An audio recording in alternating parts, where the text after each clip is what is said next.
Informasi berikutnya pemirsa, di tengah kondisi yang semakin menantang, pelaku usaha mikro kecil dan menengah UMKM dituntut untuk terus mencari terobosan agar dapat kembali bangkit. Salah satunya dengan memanfaatkan teknologi digital saat ini.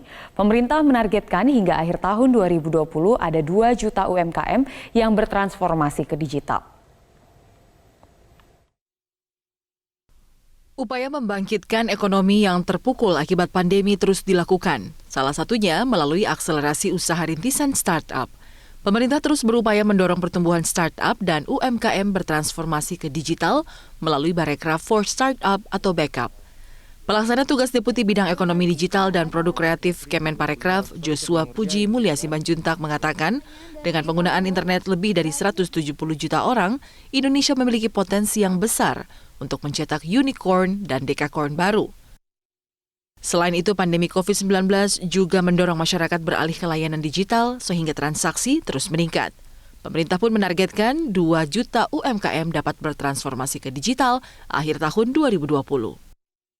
Nah, targetnya 2 juta UKM bertransformasi digital. Artinya menggunakan platform digital untuk pengembangan pasar dan tentunya pengembangan usahanya. Jadi mungkin per minggu lalu itu sudah mencapai 768. Wah, sedikit lagi tuh. 768.000 loh, sebenarnya ribunya kurang. Ribu. Iya, itu satu setengah bulan. Ya? Targetnya sih sampai akhir tahun ya, Desember. Meningkatnya transaksi digital di tengah pandemi dapat menjadi momentum bagi para pelaku UMKM bertransformasi ke digital. Nilai transaksi e-commerce tahun 2019 lalu mencapai 80 triliun. Targetnya tahun lalu itu kalau tidak salah nilai transaksi e-commerce itu mencapai lebih dari 82 triliun, 82 miliar dolar atau sekitar 55 miliar dolar atau sekitar hampir 80 triliun gitu ya.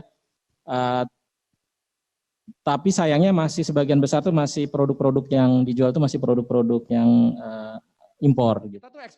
Meski diakui sempat turun sejak awal pandemi, startup digital bidang pariwisata seperti tiket.com mulai bergerak secara perlahan. Kuartal 4 itu mungkin bakal kuartal di mana mulai ada transaksi. Ternyata enggak. Ternyata Juni akhir lumayan. Kemarin kita ada bikin live event sedikit, bagus juga hasilnya.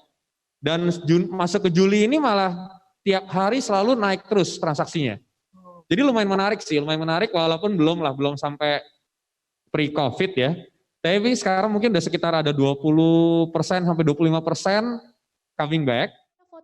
Program BECAP telah berlangsung sejak 4 tahun silam dan tahun ini akan menyaring 40 perusahaan rintisan melalui program akselerasi.